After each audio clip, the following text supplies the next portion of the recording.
le PSG a humilié l'Europe sans écraser le Bayern. Ce n'est pas seulement une qualification, c'est une gifle tactique, mentale, glaciale, envoyée aux grands clubs européens. Le Paris Saint-Germain est allé à Munich, avec la pression, les regards, les doutes, et il en est ressorti avec un billet pour la finale de Ligue des Champions à Budapest. Mais le plus choquant, ce n'est pas le score. Le vrai scandale positif, c'est l'attitude des stars du PSG. Des attaquants qui défendent comme des soldats. Des cadres qui acceptent de souffrir. Un ballon d'or remplacé, qui ne boude pas, mais encourage tout le monde. Et là, l'Europe entière a compris une chose terrifiante. Ce PSG n'est plus une équipe de stars. C'est une machine. Dis-moi déjà en commentaire, est-ce que ce PSG est devenu le club le plus effrayant d'Europe? Et si tu veux les vraies infos, sans maquillage, abonne-toi maintenant. Parce que ce qui arrive ensuite est encore plus violent. Au match aller, Paris avait envoyé du feu. Mais à Munich, Luis Enrique a sorti autre chose. Plus froid, plus calculé, plus cruel. Le PSG n'a pas eu besoin d'humilier le Bayern avec 5 buts. Il a fait pire, il l'a étouffé. Le Bayern poussait, le stade grondait, les Allemands croyaient encore au miracle, mais Paris restait debout. Compact, solidaire. Dembélé a frappé très tôt. Kvaratskhelia a encore été décisif. Et derrière, le PSG a transformé une demi-finale de Ligue des Champions en leçon de sacrifice collectif. Le Bayern voulait une guerre. Paris lui a donné un mur. Mais ce mur n'avait pas seulement des défenseurs. Il avait des attaquants prêts à se salir les chaussures. Mais ce n'était que le début. On connaissait Kvaratskhelia pour ses dribbles, sa magie, sa capacité à faire paniquer une défense entière. Mais contre le Bayern, il a montré quelque chose de beaucoup plus effrayant. Il peut aussi défendre comme un monstre. Le Géorgien n'a pas seulement attaqué. Il a couru, il a gratté, il a fermé les espaces. Il a gagné des duels. Il a montré une rage rare pour un joueur aussi créatif. Et c'est exactement ça qui fait peur à l'Europe. Quand un ailier de ce niveau défend chaque mètre comme si sa vie en dépendait, tu ne joues plus contre une équipe normale. Tu joues contre un bloc qui respire ensemble. Ce PSG-là est dangereux parce qu'il a gardé le talent, mais il a ajouté la discipline. Avant, Paris pouvait séduire. Aujourd'hui, Paris peut terroriser. Et ce qu'a fait Dembélé ensuite a rendu les Madrilènes fous. C'est peut-être l'image la plus forte de la soirée.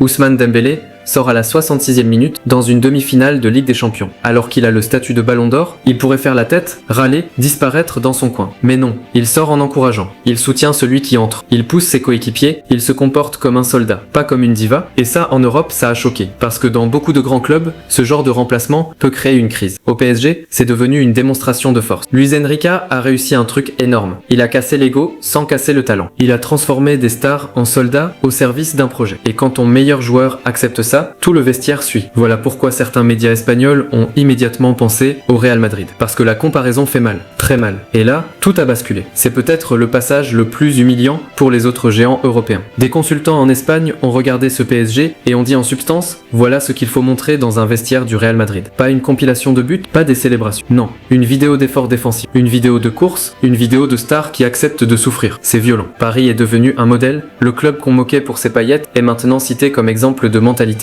Le PSG d'avant dépendait d'individualité. Celui-ci avance avec 11 joueurs connectés. Avant, il faisait rêver. Aujourd'hui, il fait peur. Luis Enrique n'a pas seulement qualifié le PSG. Il a changé son ADN, il a imposé une idée simple, mais terrible, personne n'est au-dessus de l'équipe. Pas Dembélé, pas Kvaratskhelia, pas Doué, pas un cadre, pas une star. Tout le monde court, tout le monde presse, tout le monde défend, tout le monde accepte de souffrir. C'est pour ça que Marquinhos et Pacho ont brillé. C'est pour ça que Zahir Emery a dépanné avec maturité. C'est pour ça que Safonov a été protégé par un bloc qui refusait de tomber. Ce n'était pas juste une défense, c'était une armée. Et quand une équipe aussi talentueuse devient aussi disciplinée, le danger devient énorme. Arsenal est prévenu. La finale à Budapest sera un test de caractère, de nerfs, de peur. Aujourd'hui, l'Europe ne se moque plus. Elle observe, elle analyse, elle envie, et surtout, elle tremble. Le PSG a envoyé un message glacial, les stars peuvent défendre, les artistes peuvent se battre, les grands noms peuvent devenir des soldats. Alors oui, Paris n'a pas écrasé le Bayern au score, mais mentalement, tactiquement, symboliquement, il a frappé très fort. Ce match nul ressemble à une victoire énorme. Une victoire de vestiaire, de coach, de culture. Maintenant, une question brûle toutes les lèvres. Est-ce que ce PSG peut vraiment aller chercher une nouvelle Ligue des Champions? Dis-moi en commentaire, Luis Enrique